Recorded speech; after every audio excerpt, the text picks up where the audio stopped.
This week on Library Beat, Karen and I are on the road again. We are going to Hot Springs Village, and we're going to talk about all our digital. Our mission is to teach the residents of Hot Springs Village all about the library's digital services. But first, we have to assemble our crack team. We are on our way to pick up our fellow staff member named James, and then we're headed on to the village. Hopefully they'll let us in with this motley Yes, crew. we're going to the Coronado Library, and in the transit with us is Jill. Would you like to say hello? Hello. And Aubrey. Good morning. While we were on our way to pick up James and continue on to the village, I asked Aubrey and Jill what their favorite Garland County Library apps are. My favorite GCL app definitely would have to be Libby. I mean, I feel like maybe I'm biased for saying that because I teach people how to use Libby sometimes, but I love it. It's so nice and easy to use. I love to listen to audiobooks while I drive or do anything around the house, and Libby just makes it so easy. Good point. You said that so well, actually. But I thought you would have said Creative Bug because you're the crafter after crafters and stuff. But or crafter hours, is that what it was? I love those. Anyway, yeah, I would probably echo that. Libby is my favorite because I am an audiobook listener. However, I also use Hoopla as much as I possibly can. Yes. They do have more of a selection if you're interested in just series that aren't often added to Libby. And so if Hoopla has it, then it's always good to get it off Hoopla. Have y'all ever returned a book early on Libby and then tapped the bouquet of flowers? No. When you tap the bouquet of flowers, it spews flowers all over your phone screen.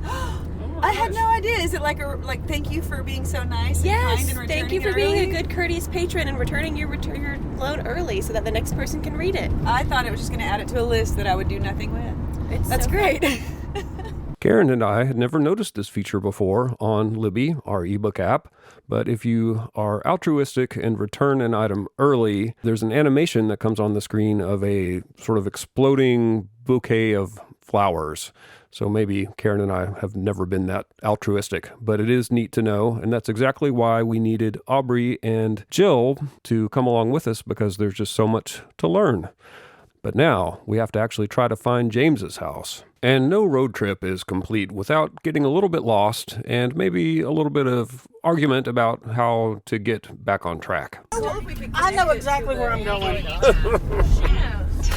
you have the same British? During this experience of getting lost and eventually getting found, I promise we will find James soon, I had an uncharacteristic deep thought. What if people who are picking up our Libby app for the first time are feeling lost just like we are right now? Okay, we turned around and we've gone about 3 miles and now we are approaching James Road. Yes, we are. Yes. Oh, well, but that's not it. It's the next one. Yeah. Hello, I'm James Nallen, one of the outreach coordinators at the library, and I have just been picked up from my home. Are you especially excited about today? I'm mildly tickled. With our team finally complete, including the tickled James, we head to the village. Made it to the Hot Springs Village gate. We are hoping they will let us in. There might be a little bit of drama here if we don't get in. We've had some drama before at the gate. They didn't want to let us in. We had to show our list of people. But today we don't have a list of people because we don't know who they are. Right. But if you live in the village, be very secure or rest assured that your security is doing its job here at the gate. Yes. Okay, the person in front of us is getting their pass, so we are next in line. Hi, we're the library. Should we go into the library here? We good? You're good, yeah. Okay, he says we're good. We are in. After we navigated the twisty, curvy roads of the village and made it to the Coronado Library, as we were unloading the vehicle, I asked Jill why she in particular had asked to join us today.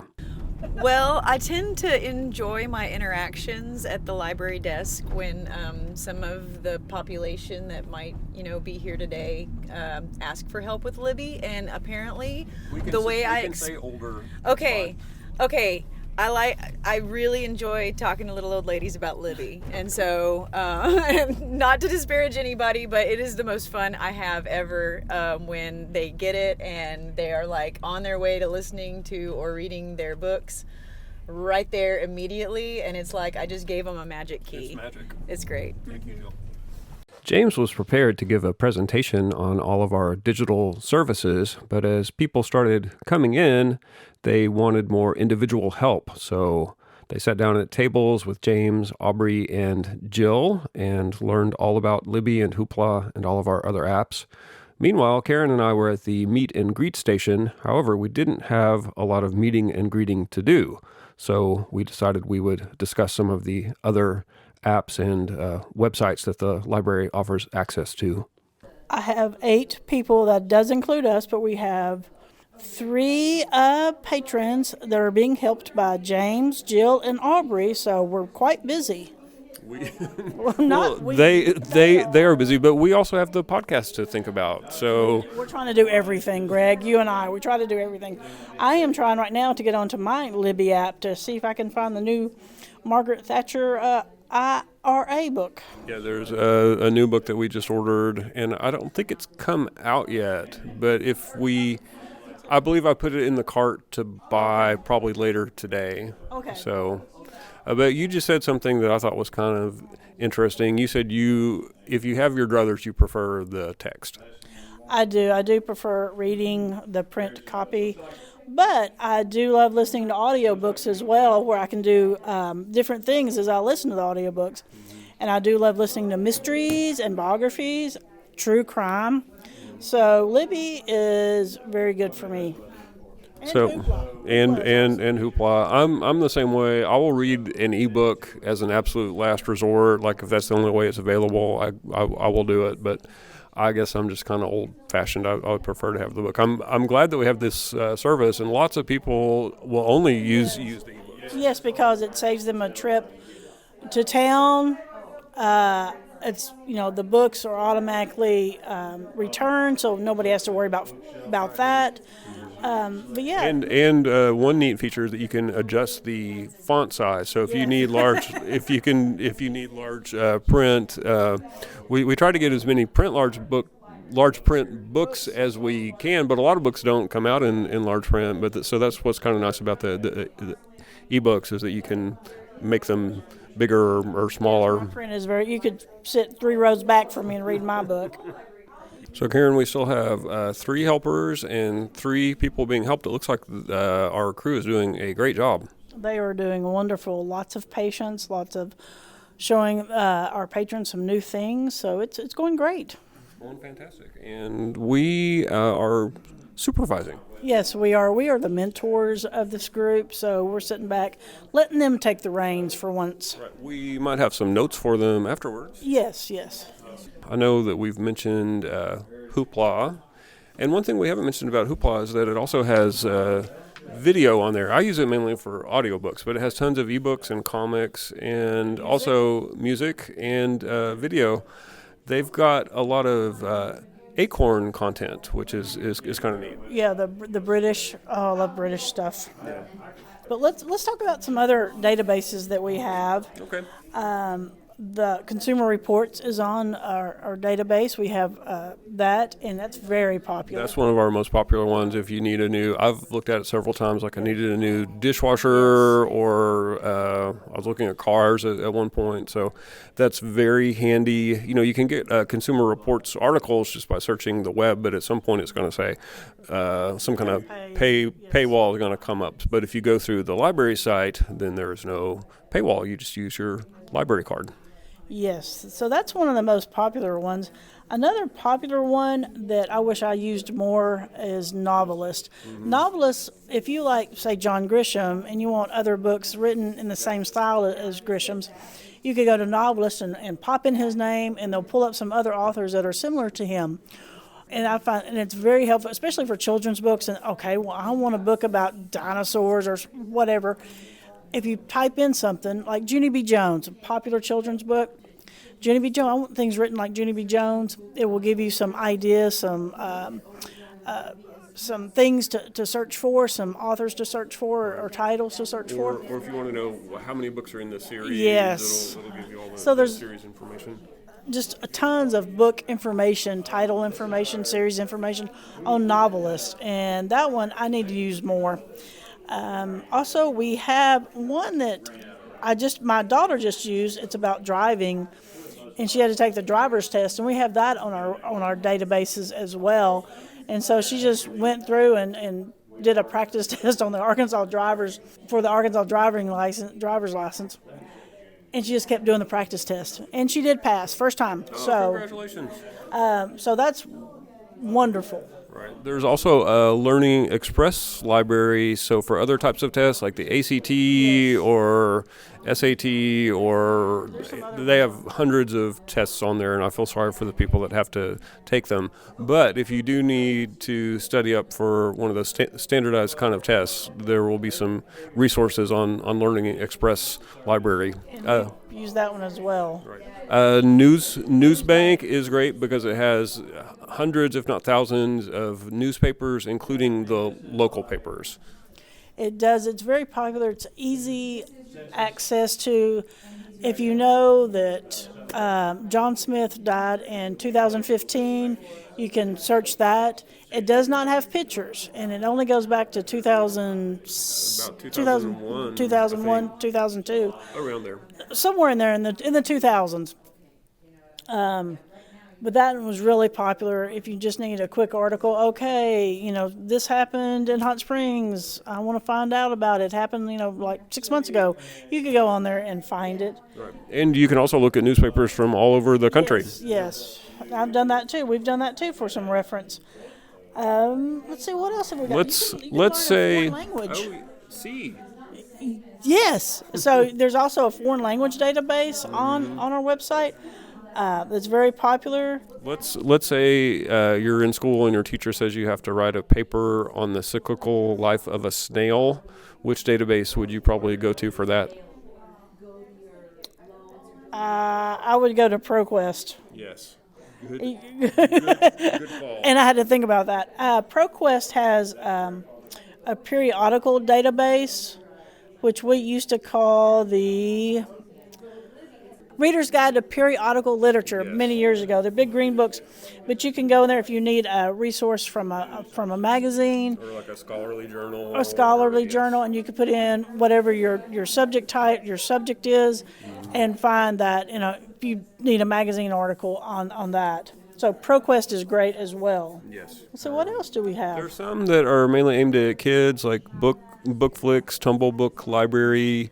Niche Academy is one that has like video tutorials of different things. And I think including some on what we're doing today, like learning how to use Libby and things like that. So if you have not gone to the library's website lately and looked at our databases, you are missing out. You are. There's also one called Creative Bug, which you can take a class on. It's kind of like Pinterest, but you can actually watch the videos of how there's painting, there is a cake decorating, there's lots of things with fabric, and it's called Creative Bug. And we use that a lot when we do crafts, like the Crafter Nooners and stuff. So we use that one a lot for our programs. Right. So do we need to go back to supervising these youngsters? I think we do. They're getting a little rowdy down there. As the help sessions were winding down, I tried to ask some of the attendees if they would talk to the podcast about their experience, but it turned out that they were even more introverted than I am. So instead, I quizzed our tutors about how they thought it went. So, Aubrey, you just spent maybe about half an hour or so talking with a very nice lady, Yes. and I talked to her afterwards. She said she was very satisfied. Yes. What kind of experience did you have doing tech help today? Well, what's interesting about this is she's learning and I'm learning too, because it was something I had never had an issue with before. She was asking about tags that you can do on Libby and how to place more items on hold than the allotted 7 items. Right. But she, in this case, had a card at Garland County Library and Saline County Library. And if you didn't know, Saline County Library will give you a card if you live in Saline and Garland County. Right. So it sells both counties. So she has a card at both places, so she's able to place holds. So she can have double. Yes, because she's got 2 cards, so you can get double the hold. So she's got, we figured out how to link her card on Libby so that she can get holds on Libby from both libraries. Neat. Yeah. Excellent. Very good. She was hoping I would help her get optimized on Libby, and I think I did that. And we also went over Hoopla Digital and our home delivery service and our app, Garland County Library, and a few of our databases on our website. Yes, and she's very interested in genealogy. And So you can look at Heritage Quest. correct, she knows how to get to Heritage Quest now. She knows how to navigate to it. So. Everything that our library offers on the website, basically. Mostly it's clarifying the difference between how Libby works, how Libby is part of Overdrive. The old Overdrive app is, being discontinued, and this is still the same. It just looks different. And then comparing how you search through Libby and the card catalog and how they look differently. And Right. it's going to look different on your tablet, from the computer screen, from Libby, from Hoopla. But it was fun. We Okay, had a very good time. good. So now she can go home and she is totally self-sufficient in Well, terms of The most important thing is she went home and she said, now I'm going to go home and play with it, That because is- that's the only way you can really learn it. I can teach you everything and your mind is spinning, and then you go home and think about it slowly, and then you play with it, and that's when you really a learn lot of it. people seem to be kind of afraid to play with it. That's the thing. You can't. You will not break your tablet clicking in Libby. You will not break anything. That's the best. That's the best thing about it. Yes. You just close it and open it again, and then you find where you are. That's right. Okay. All right, Karen, we are packing up. We had a pretty successful day, wouldn't you say? Yes. As I get some water, we had very happy customers. They know everything about Libby and Hoopla now. Right. We didn't have the biggest crowd. We've come out here a few times, and it's been kind of feast or famine. Like, we'll come out, and there's a line out the door, or there's just like, 2 or 3 people. Today was kind of on the smaller scale, but the nice thing was that everybody got individual attention. Right, personalized attention and and they could take their time to really teach them rather than like, oh, next. yes. And now the most exciting part of the day is we are going to where? We're gonna go find a place to eat. Yum. Thank you. Okay, we are going through the roundabout a second time. Karen, how do you feel about our second go through the I roundabout? hope we can do this. There seems to be a lot of big trucks. There are big trucks with orange flashing lights and Oh, they're gonna paint. Moving parts. Like they're about to set up right now. Yes, they're about to set up right now. Guys. And the roundabout, one of the entrances is now blocked. That's the one we need. So we are stuck in the traffic circle. So what happens if you just go over the roundabout? I would do that if I was in my Jeep. Yeah, not in this car. I wouldn't trust it. So the traffic circle is not living up to its name. Since we're stuck in the traffic circle, this might be a good time to tell our listeners thanks for listening. And is there anything else about today's adventure anyone would like to share? I'm glad we brought joy to people. Yes. Thank you, James. And That's the magic of Libby. the joy and the magic of Libby. There you have it. Thanks for listening, and we will see you next week. And thanks to Jill, Aubrey, and James, and thanks to the Coronado Library for inviting us out.